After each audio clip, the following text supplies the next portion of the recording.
saudara-saudari, dalam konferensi pers kemarin, Ketua Gugus Tugas Percepatan Penanganan COVID-19, Letnan Jenderal Doni Monardo, bersama dengan Menteri Pariwisata dan Ekonomi Kreatif, Pak Wisnu Tama, dan Menteri Lingkungan Hidup dan Kehutanan, Ibu Siti Nurbaya Bakar, mengumumkan pembukaan kawasan pariwisata alam yang tersebar di 270 kabupaten kota dalam zona hijau dan atau zona kuning. Perlu diketahui, saudara-saudari, sejak 2017, wisata alam seperti ekoturism, marine tourism, dan adventure adalah salah satu andalan pariwisata Indonesia, selain event budaya dan kegiatan olahraga yang juga sukses meraih perhatian wisatawan. Dan yang paling penting, Ketua Gugus Tugas menyatakan bahwa pembukaan kembali aktivitas masyarakat di bidang ini mempertimbangkan keinginan masyarakat yang sudah diikuti oleh persiapan-persiapan secara terukur dan terus-menerus oleh pemerintah pusat bersama-sama pemerintah daerah. Kawasan-kawasan pariwisata alam yang direncanakan akan dibuka secara bertahap adalah yang berbasis ekosistem dan konservasi dan dengan tingkat resiko COVID-19 yang paling ringan, dan kawasan wisata alam yang dikelola oleh masyarakat. Selain resiko rendah, pariwisata berbasis alam terbuka menjadi tulang punggung ekonomi rakyat. Rakyat yang mempromosikan pembangunan atau ekonomi berkelanjutan dengan memadukan pelestarian alam, edukasi, dan promosi kesadaran menjaga lingkungan hidup, dan ekonomi lokal yang berkelanjutan atau sustainable economy. Dan berbagai prediksi ekonomi memberikan sinyal bahwa kegiatan wisata yang berbasis alam atau outdoor paling cepat rebound, karena ekoturism adalah wisata dengan minat khusus kembalinya ekowisata Indonesia akan juga berhubungan dengan wellness tourism. Saudara-saudari, para penggiat wisata alam dan pengelola kawasan, ingat pesan Ketua Gugus Tugas dan Menteri Pariwisata dan juga Menteri Lingkungan Hidup. Kawasan pariwisata alam dibukanya secara bertahap dan batasan pengunjung maksimal 50% dari kapasitas. Jadi, tidak boleh ada kerumunan dan selalu jaga jarak aman.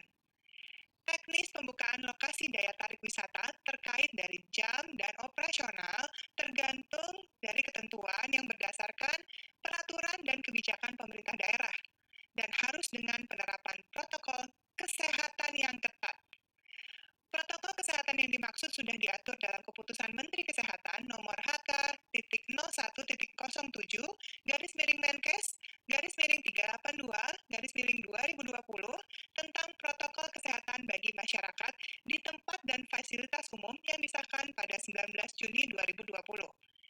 Bagi pengelola, penting untuk melakukan pembersihan secara berkala, termasuk desinfeksi, terutama pada area, sarana, dan peralatan yang digunakan bersama. Dan harus ada fasilitas cuci tangan pakai sabun yang memadai dan mudah diakses oleh pengunjung. Melakukan pemeriksaan suhu tubuh di pintu masuk dan perbanyak media informasi wajib pakai masker apabila di keramaian, jaga jarak minimal 1 meter, dan cuci tangan di seluruh lokasi. Memastikan para pekerja SDM pariwisata memahami cara melindungi diri dari penularan COVID-19 dengan perilaku hidup bersih dan sehat.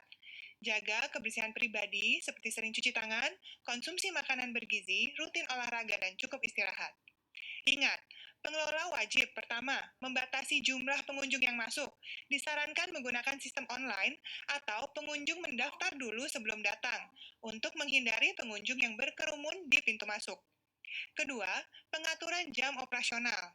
Ketiga, lakukan pengawasan ekstra di titik-titik favorit pengunjung dan lokasi foto. Keempat, fasilitas yang membuat pengunjung berdesakan seperti naik kendaraan wisata harus dibatasi dan sesuai protokol kesehatan. Kelima, mengatur jarak saat antrian dengan memberi penanda di lantai minimal 1 meter. Keenam, mengoptimalkan ruang terbuka untuk tempat penjualan, transaksi agar mencegah terjadinya kerumunan.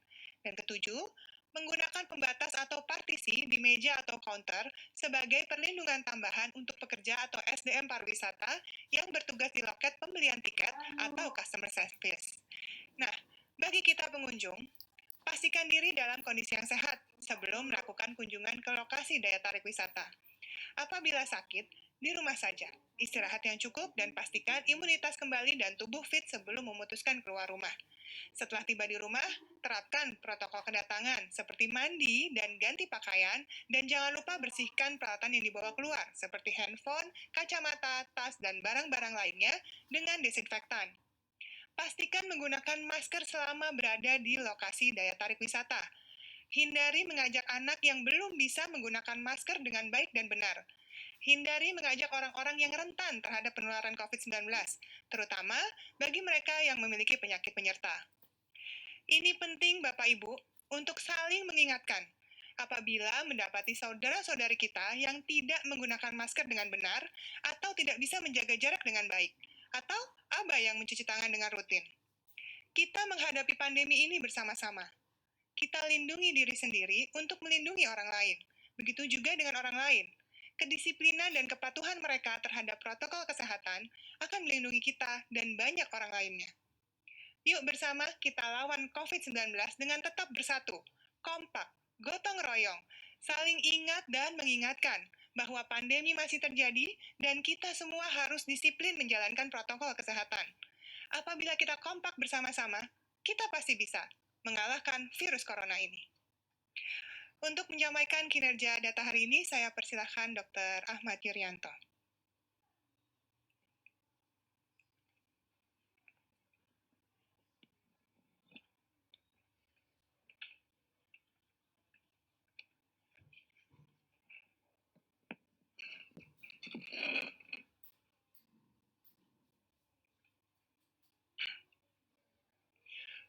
Terima kasih Dr. Esa.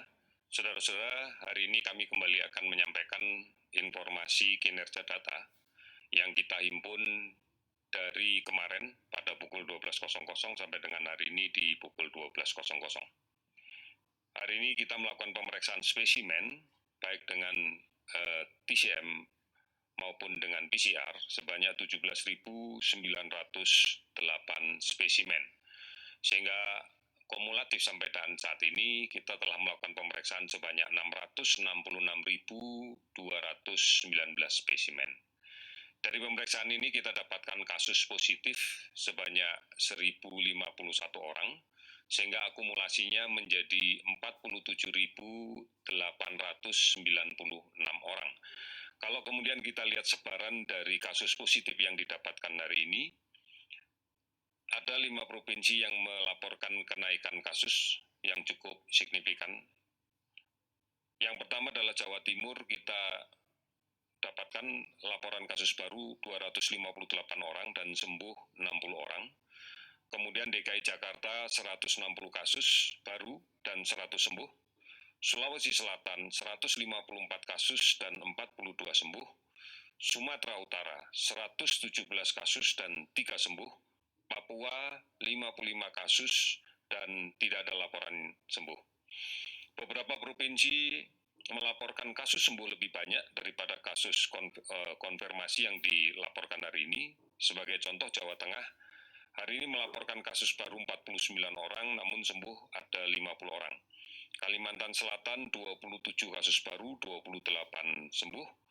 Sumatera Selatan 16 kasus baru dan 47 sembuh. Banten 9 kasus baru dengan 13 sembuh. Kemudian Sumatera Barat 5 kasus baru dengan 20 sembuh. Jambi 2 kasus baru dengan 20 sembuh. Maluku 1 kasus baru dan 4 sembuh. Kalimantan Utara tidak ada penambahan kasus namun melaporkan ada 10 kasus sembuh. Bangka Belitung juga demikian. Secara keseluruhan ada 18 provinsi dengan kasus di bawah 10 dan kemudian ada 8 provinsi yang hari ini tidak melaporkan kasus sama sekali. Akumulasi kasus sembuh pada hari ini adalah 506 orang sehingga totalnya menjadi 19.241. 35 orang dilaporkan meninggal dan totalnya menjadi 2.535 orang. Saudara-saudara, kasus yang kita dapatkan hari ini sebagian besar adalah dari hasil kontak tracing yang dilaksanakan secara agresif, disertai dengan pemeriksaan tes secara lebih masif pada kasus-kasus yang kita temukan di kontak tracing. Ini yang menjadi penting terutama untuk daerah-daerah yang masih menunjukkan penambahan kasus yang cukup tinggi atau rata-rata kasus per jumlah per 100.000 penduduknya masih cukup tinggi, harus kita lakukan kontak tracing dengan lebih agresif. Dilanjutkan dengan melaksanakan pemeriksaan yang lebih masif. Ini yang kita lakukan sehingga pada hari ini pun juga masih dilaporkan kasus ODP yang masih dipantau adalah sebanyak 35.938 dan kasus PDP yang dilakukan pengawasan sebanyak 13.348 orang. Sekali lagi kami mengingatkan saudara-saudara sekalian bahwa menjaga jarak adalah kunci. Beberapa kebijakan yang telah diberikan oleh pemerintah terkait dengan pembatasan kapasitas kendaraan umum ini yang menjadi latar belakang agar menjaga jarak masih bisa kita terapkan. Pemerintah telah menetapkan di wilayah Jabodetabek dengan 2 waktu bergantian pembagi untuk pelaksanaan kegiatan kerja sehari-hari di kantor. Gelombang pertama dilaksanakan pada pukul 7.30, kemudian gelombang kedua di 10.30. Oleh karena itu mari patuhi bersama, menjaga jarak, menggunakan masker dan mencuci tangan. Kami berharap bahwa saudara-saudara sekalian masih tetap bisa mengikuti informasi seputar COVID ini dengan benar. Silakan diakses covid19.go.id atau melalui call center 119 extension 9. @lawancovid19.id/it ini adalah juga menjadi informasi yang bisa diakses di samping beberapa aplikasi online dan layanan telemedicine yang lain. Saya harapkan bahwa inilah yang kemudian bisa menjadi pegangan kita agar kita bisa tetap melakukan update tentang perkembangan COVID di tanah air, dan yang lebih penting kita mendapatkan informasi yang benar, dan ini tidak menyebabkan kepanikan di lingkungan kita. Keluarga adalah basis perubahan dari adaptasi kebiasaan baru. Oleh karena itu mari kita tetap komitmen untuk bersama-sama melakukan perubahan secara mendasar pada keluarga kita. Tujuannya satu, aman dari COVID. Ini yang harus kita lakukan dengan cara memutus rantai penularannya. Kita pasti bisa melaksanakan ini, dan ini adalah komitmen kita bersama. Kita pasti bisa melaksanakan ini. Terima kasih, selamat sore.